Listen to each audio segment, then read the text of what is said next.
Bu Saudara yang dikasihi Tuhan, sebelum kita mendengarkan kebenaran firman Tuhan, mari kita bersatu di dalam doa.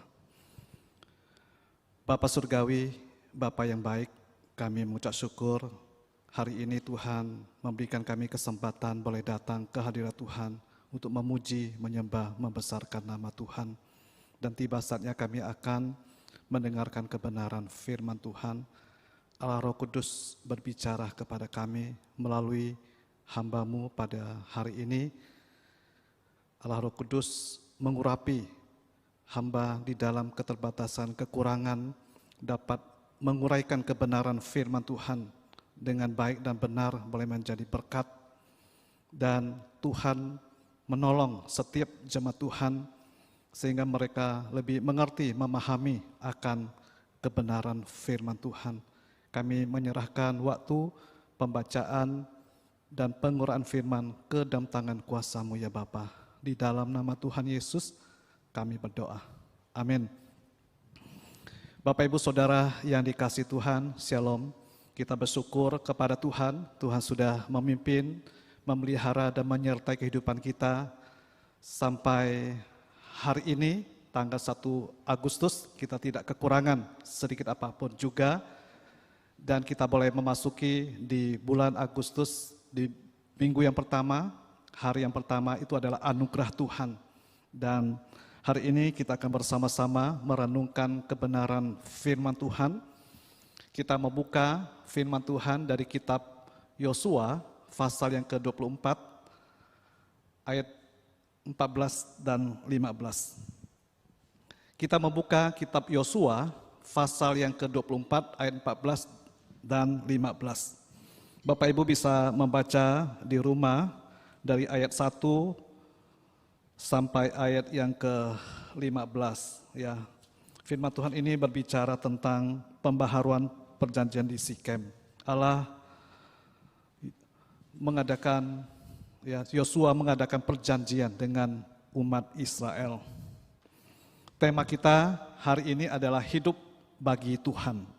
Saya membacakan ayat 14 dan 15 saja. Firman Tuhan berkata demikian. Oleh sebab itu, takutlah akan Tuhan dan beribadahlah kepadanya dengan tulus ikhlas dan setia. Jauhkanlah Allah kepadanya nenek moyangmu telah beribadah di seberang sungai Efrat dan di Mesir, dan beribadahlah kepada Tuhan. Tetapi jika kamu anggap tidak baik untuk beribadah kepada Tuhan, pilihlah pada hari ini kepada siapa kamu akan beribadah, Allah yang kepadanya nenek moyangmu beribadah di seberang sungai Efrat, atau Allah orang Amori yang negerinya kamu diami ini. Tetapi aku dan seisi rumahku, kami akan beribadah kepada Tuhan. Berbahagia kita yang sudah membaca, merenungkan dan melakukan firman, dan membagikan firman dalam kehidupan kita sebagai orang percaya. Bapak Ibu Saudara yang dikasihi Tuhan Yesus, hari ini kita akan bersama-sama merenungkan kebenaran firman Tuhan, yaitu hidup bagi Tuhan melalui nats yang kita baca hari ini. Bapak Ibu, pada tahun 1982 saya mengikuti camp pemuda remaja yang diadakan di gereja Kristen Kalimantan Barat di Pontianak. Kurang lebih ada 200-an pemuda remaja mengikuti camp ini karena se-Kalimantan Barat diadakan di Pontianak. Dan di dalam camp ini kami mengikuti acara yang diadakan oleh gereja selama 5 hari. Kami anak pemuda remaja berkumpul ya di sana.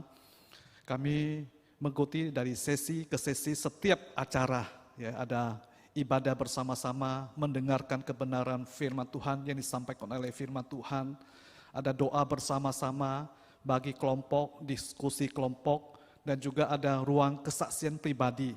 Ya, pemuda remaja yang ingin bersaksi dipersilakan untuk bersaksi ya kepada Tuhan, ada kesaksian. Setiap kali mengikuti ibadah selama 5 hari, hamba Tuhan menyampaikan kebenaran firman Tuhan. Dan setiap akhir khotbahnya dia menantang iman, kepercayaan, pemuda remaja untuk mengambil komitmen, keputusan, meresponi panggilan Tuhan. Dan di akhir acara, setelah 5 hari di akhir acara, pembicara, pengkhotbah memberikan pertanyaan kepada anak pemuda remaja yang 200-an itu yang berkumpul untuk mengambil komitmen di hadapan Tuhan, mengambil satu keputusan dan menjawab pertanyaan dengan sejujur-jujurnya di hadapan Tuhan. 3 pertanyaan yang diberikan oleh hamba Tuhan di akhir acara adalah, pertanyaan yang pertama adalah, apakah saudara menerima Tuhan Yesus Kristus sebagai Tuhan dan Juru Selamatmu secara pribadi? Ya, itu pertanyaan pertama. Apakah saudara mau menerima dan percaya Yesus Kristus menjadi Tuhan dan Juru Selamat kamu secara pribadi? Yang kedua, apakah saudara mau hidup bagi Tuhan? Pertanyaan ketiga adalah, apakah saudara mau menjadi hamba Tuhan? Ya, apakah saudara mau menjadi hamba Tuhan dan melayani Tuhan sepenuh waktu? Nah, itu 3 pertanyaan. Pada saat itu saya bergumul tahun 82. Akhirnya saya memutuskan di hadapan Tuhan, saya memilih menjawab di hadapan Tuhan, saya mau hidup bagi Tuhan. Nah, itu jawaban saya. Saya mau hidup bagi Tuhan. Nah, firman Tuhan, Bapak Ibu, firman Tuhan yang kita baca hari ini, kalau kita baca dari ayat 1 sampai 15, itu merupakan khotbah perpisahan Yosua dengan bangsa Israel. Ya. Ketika Yosua ingin berpisah dengan bangsa Israel masuk tanah perjanjian atau tanah Kanaan, Yosua mengumpulkan seluruh umat Israel dan menasihati mereka dan membuat perjanjian dengan mereka. Dalam perjanjian itu, Yosua menantang iman umat Israel kepada siapa mereka harus percaya dan beribadah. Percaya dan mengikuti jalan Tuhan atau mengikuti jalan Allah orang kafir.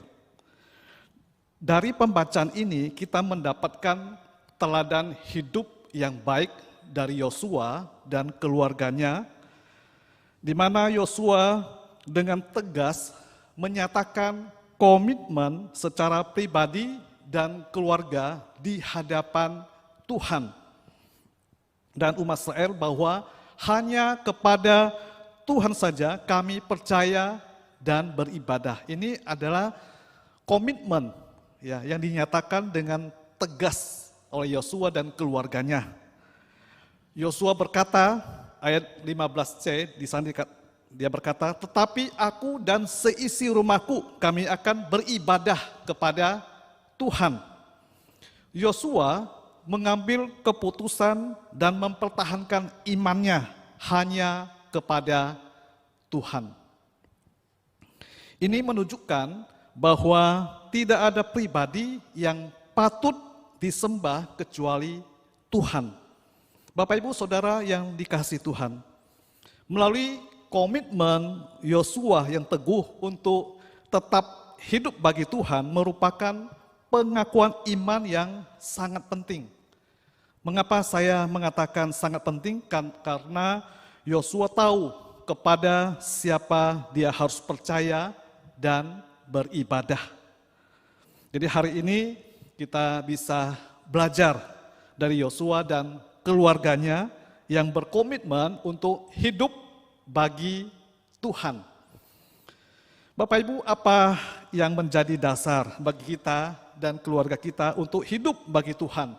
Dasarnya adalah kita harus hidup takut akan Tuhan.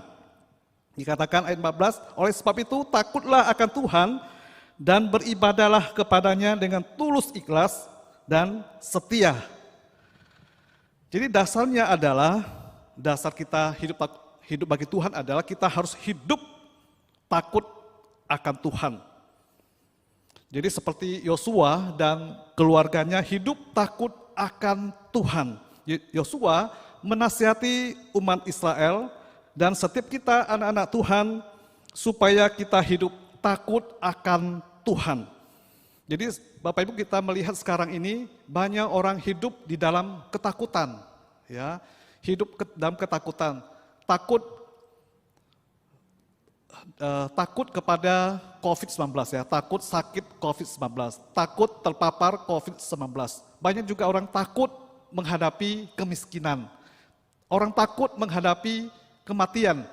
Banyak sekali ketakutan yang terjadi di dalam kehidupan kita sebagai anak-anak Tuhan, ya. Takut, khawatir, cemas menghantui, ya, di dalam kehidupan kita. Belum lagi takut-takut yang lain. Tetapi banyak orang hidup juga tidak takut kepada Tuhan, ya. Mereka tidak takut kepada Tuhan. Jadi Bapak Ibu, hidup takut akan Tuhan artinya kita hidup memiliki kepatuhan kepada Tuhan. Karena kita mengenal Tuhan yang benar dan hidup. Jadi Tuhan yang kita percaya adalah Tuhan yang maha besar, maha kuasa, maha kudus, ya. Sehingga kita memiliki rasa hormat kepada Tuhan. Kita takut akan Tuhan karena kita taat dan mengasihi Tuhan. Kita ingin hidup menjalin hubungan yang akrab, ya, yang intim, yang dekat dengan Tuhan. Karena Tuhan Allah adalah Bapa kita, seperti hubungan anak dengan Bapa, ya. Kita anak-anak Tuhan, kita memiliki satu hubungan yang intim, yang dekat, akrab dengan Bapa kita yang ada di surga. Sehingga kita bisa memanggil Bapa kita dengan Allah Bapa di surga. Karena kita Allah Bapa kita sebagai anak, ya, anaknya. Jadi takut akan Tuhan adalah wujud dari ketaatan kita untuk melakukan kehendak Tuhan. Ya, kehendak Tuhan adalah mentaati perintah Tuhan, membenci dosa, menjauhi segala kejahatan, dan hidup yang berkenan kepada Tuhan. Itu adalah takut akan Tuhan. Jadi kalau hidup berkenan kepada Tuhan adalah hidup yang Tuhan mau, ya, kita lakukan dalam kehidupan kita sebagai anak-anak Tuhan. Jadi kita harus beribadah kepada Tuhan, melayani Tuhan, ya, melakukan apa yang diperintahkan oleh Tuhan di dalam kehidupan kita sebagai anak-anak Tuhan. Itu adalah dasar kita hidup bagi Tuhan, adalah hidup takut akan Tuhan. Jadi Bapak Ibu yang dikasihi Tuhan Yesus, bagaimana cara hidup bagi Tuhan? Ya, bagaimana cara kita hidup bagi Tuhan? Caranya adalah ayat 14b dikatakan kita harus beribadah kepada Tuhan. 14b mengatakan beribadah kepadanya dengan tulus, ikhlas, dan setia. Jadi beribadah kepada Tuhan adalah suatu perintah, Bapak Ibu. Beribadah kepada Tuhan adalah suatu perintah. Kalau kita membaca di dalam Ulangan pasal yang ke-10 ayat 12, di sana jelas sekali mengatakan kepada kita, ya, Ulangan 10 ayat 12 mengatakan, maka sekarang hai orang Israel, apakah yang dimintakan daripadamu oleh Tuhan Allahmu selain dari takut akan Tuhan Allahmu, hidup menurut segala jalan yang ditunjukkannya, mengasihi Dia, beribadah kepada Tuhan Allahmu dengan segenap hatimu dan dengan segenap jiwamu. Jadi Bapak Ibu, di sini firman Tuhan dengan jelas memberitahukan kepada kita dan memberitahukan kepada umat Israel bahwa kita harus beribadah kepada Tuhan. Karena beribadah kepada Tuhan ada suatu perintah yang diberikan Tuhan kepada setiap kita anak-anak Tuhan. Karena suatu perintah, ya, maka kita harus melakukannya. Kita harus menaatinya. Kalau kita tidak beribadah kepada Tuhan, kepada siapakah kita harus beribadah? Beribadah bukanlah sesuatu yang dilakukan untuk kita, tetapi sesuatu yang dilakukan oleh kita untuk Tuhan.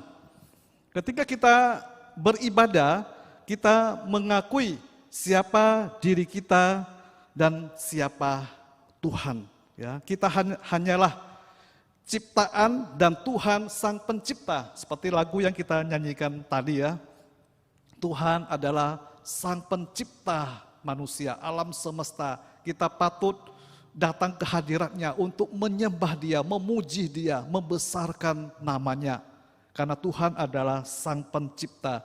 Dan kita hanyalah ciptaan dan Tuhan sang pencipta, Tuhan penguasa alam semesta.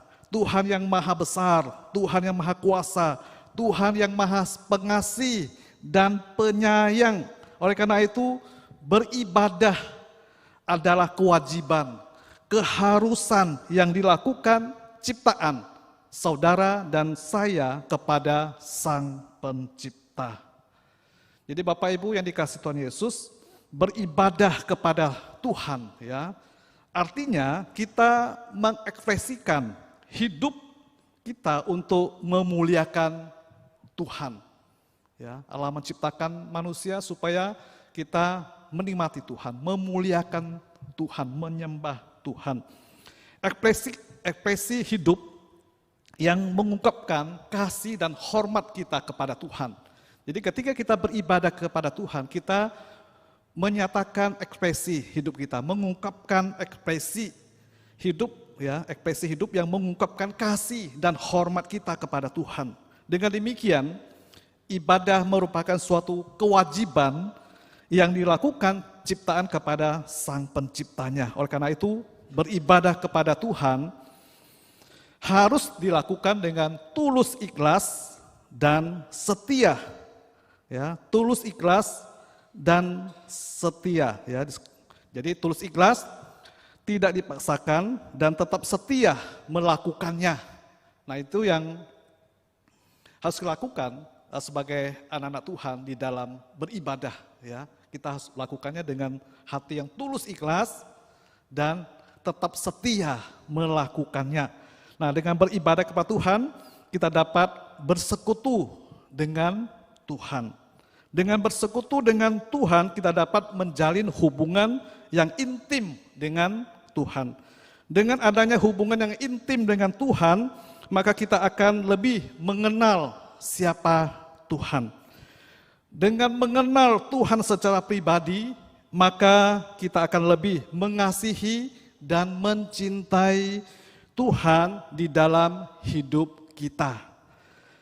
Bapak Ibu yang dikasihi Tuhan Yesus, Rasul Paulus di dalam suratnya 1 Korintus pasal yang ke-8 ayat 3, Rasul Paulus mengatakan orang yang mengasihi Allah, dia dikenal oleh Allah. Ya. Jadi saya ulangi, 1 Korintus 8 ayat 3 mengatakan bahwa orang yang mengasihi Allah, ia dikenal oleh Allah. Jadi Bapak Ibu, kalau kita ingin dikenal oleh Allah, syaratnya adalah kita harus mengasihi Allah. Kita harus mencintai Allah kalau kita ingin dikenal oleh Allah. Ketika kita hidup mengasihi Allah, maka hidup kita akan dipelihara Allah. Dengan jelas Mazmur 127 ayat 2 ya, coba kita baca bagaimana Tuhan memelihara orang-orang yang sungguh-sungguh mengasihi Dia, yang mencintai Dia. Mazmur 127 ayat 2 dikatakan, sia-sialah kamu bangun pagi-pagi dan duduk-duduk sampai jauh malam, dan makan roti yang diperoleh dengan susah payah, sebab ia memberikannya kepada yang dicintainya pada waktu tidur. Tuhan memelihara hidup kita, menjaga, melindungi kita. Ya, apalagi saat ini kita melihat COVID-19 merajalela. Banyak sekali orang-orang jemaat kita yang terjangkit, tertular COVID-19. Tapi Tuhan tetap memelihara hidup kita, Dia menjaga, melindungi kita. Sampai hari ini kita bisa beribadah kepada Tuhan, memuji Tuhan, melayani Tuhan, dan beraktivitas, bekerja. Semua adalah pemeliharaan Tuhan. Tuhan masih memberikan kita nafas kehidupan sampai saat ini. Itu adalah bentuk pemeliharaan Tuhan, mencukupkan apa yang kita butuhkan di dalam kehidupan kita. Ya, saat ini kita bersyukur kepada Tuhan, banyak yang sakit tetapi banyak juga yang sembuh. Semua adalah pertolongan Tuhan, belas kasihan daripada Tuhan. Tuhan memelihara hidup kita, walaupun kita waktu tidur ya, kita beristirahat, kita tidak bekerja, kita bisa beribadah kepada Tuhan, menyembah Tuhan. Kita mengasihi Tuhan, Tuhan memberkati kehidupan kita. Dia memelihara kehidupan kita. Bapak Ibu yang dikasihi Tuhan Yesus, beribadah kepada Tuhan adalah keputusan yang terbaik. Tadi saya katakan beribadah kepada Tuhan adalah suatu perintah. Yang kedua, beribadah kepada Tuhan adalah keputusan yang terbaik. Ayat 15b dikatakan, tetapi jika kamu anggap tidak baik untuk beribadah kepada Tuhan, pilihlah pada hari ini kepada siapa kamu harus beribadah. Allah yang kepadanya nenek moyangmu beribadah di seberang sungai Efrat, atau Allah orang Amori yang negerinya kamu diami ini.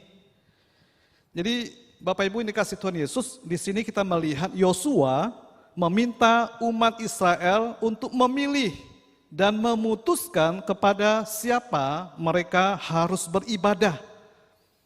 Beribadah kepada Tuhan atau beribadah kepada Allah lain.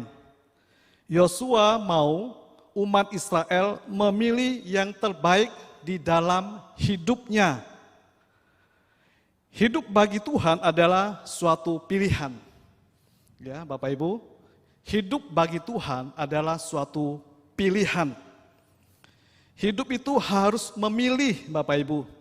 Yosua meminta umat Israel dan setiap kita untuk memilih kepada siapa kita harus beribadah.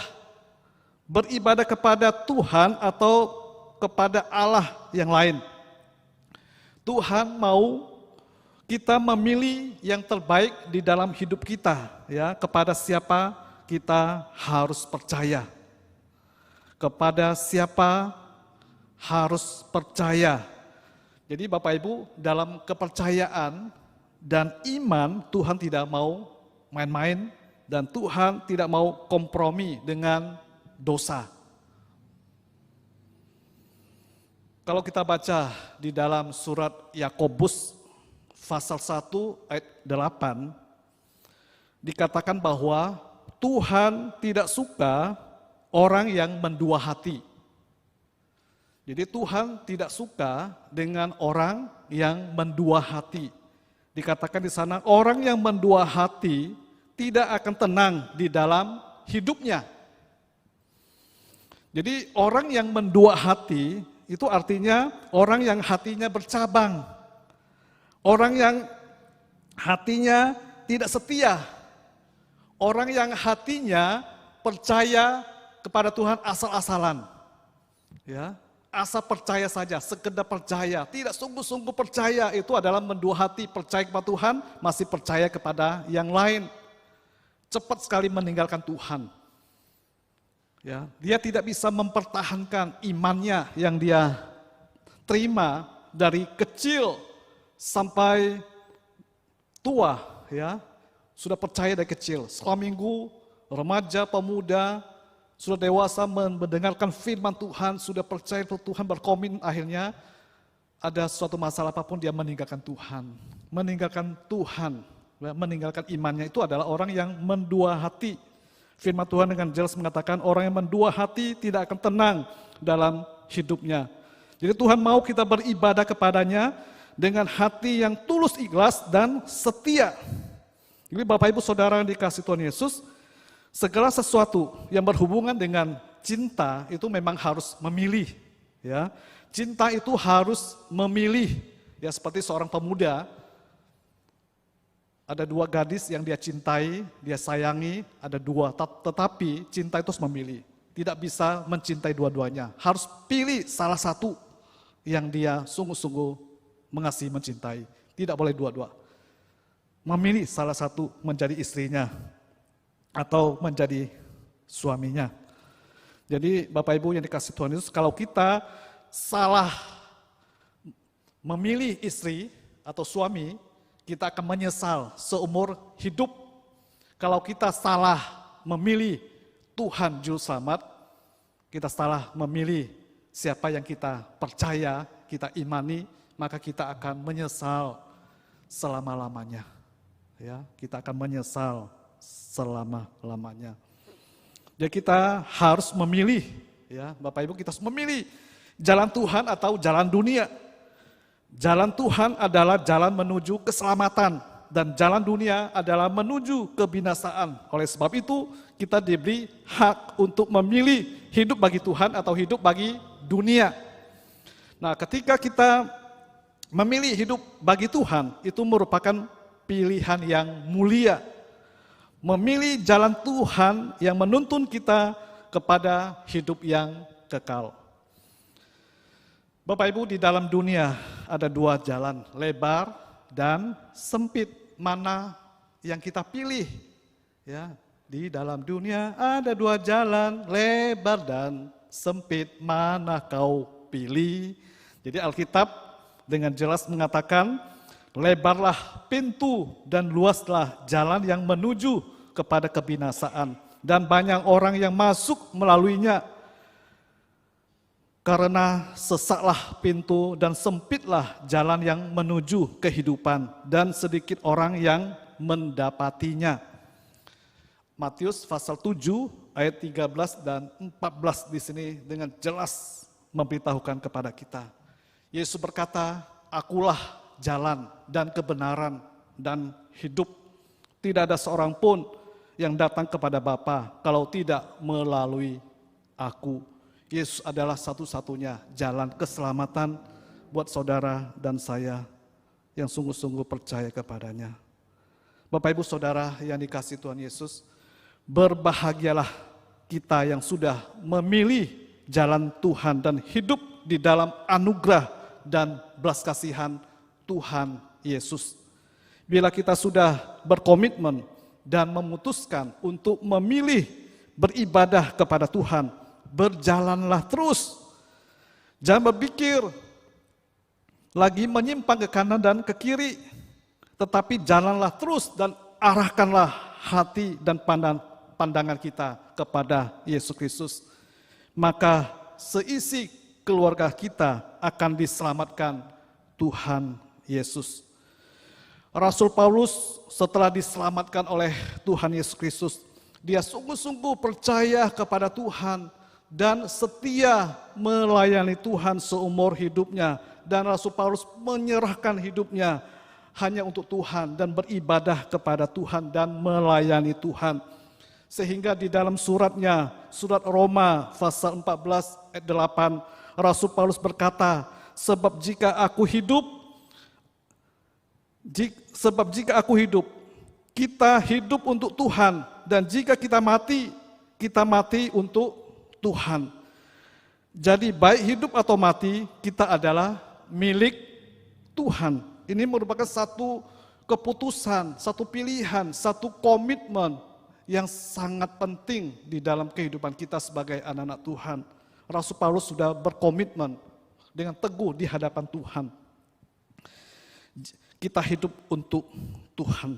Jadi Bapak Ibu, Tuhan memberikan kesempatan kepada kita untuk hidup di dunia ini. Kita hidup bukan hanya sekedar hidup dan bekerja untuk mendapatkan semua pencapaian kemudian selesai. Tuhan menganugerahkan hidup kepada kita sebagai kesempatan untuk hidup bagi Tuhan, beribadah kepada Tuhan, melayani Tuhan, dan melakukan kehendak Tuhan. Ya, biarlah melalui kebenaran firman Tuhan boleh menolong kita supaya kita tetap setia beribadah kepada Tuhan, melayani Tuhan, dan menjadi berkat bagi banyak orang. Biarlah Tuhan menolong hidup kita, dan hari ini kita boleh tetap mempunyai satu komitmen, keputusan yang teguh untuk tetap hidup bagi Tuhan. Mari kita berdoa. Bapa di surga, kami bersyukur Hari ini kami boleh bersama-sama belajar dari keluarga Yosua, di mana dia mempunyai satu komitmen, keputusan yang teguh di hadapan Tuhan dan umat Israel sebelum dia masuk tanah perjanjian, bahwa aku dan seisi rumahku kami akan beribadah kepada Tuhan. Biarlah Tuhan menolong setiap kami, anak-anak Tuhan. Kami juga memiliki satu komitmen yang teguh, keputusan yang teguh di hadapan Tuhan untuk tetap hidup bagi nama Tuhan, beribadah kepada Tuhan, melayani Tuhan, menjadi berkat. Ada persekutuan yang intim, yang dekat dengan Tuhan di dalam kehidupan kami. Kami lebih mengenal Tuhan dengan baik, sungguh-sungguh hidup takut akan Tuhan, mengasihi Tuhan di dalam kehidupan kami. Terima kasih Bapa, terpuji nama-Mu. Berkati firman-Mu, berkati setiap anak-anak Tuhan yang sudah mendengar sabda-Mu pada hari ini. Dan kami akan meneruskan dengan perjamuan kudus. Kami mohon Tuhan yang memimpin, Tuhan yang memberkati perjamuan kudus hari ini. Sungguh Tuhan memimpin dan menolong memberkatinya. Terima kasih Bapa, terpuji nama-Mu. Di dalam nama Tuhan Yesus, Allah kami yang hidup, kami berdoa. Amin.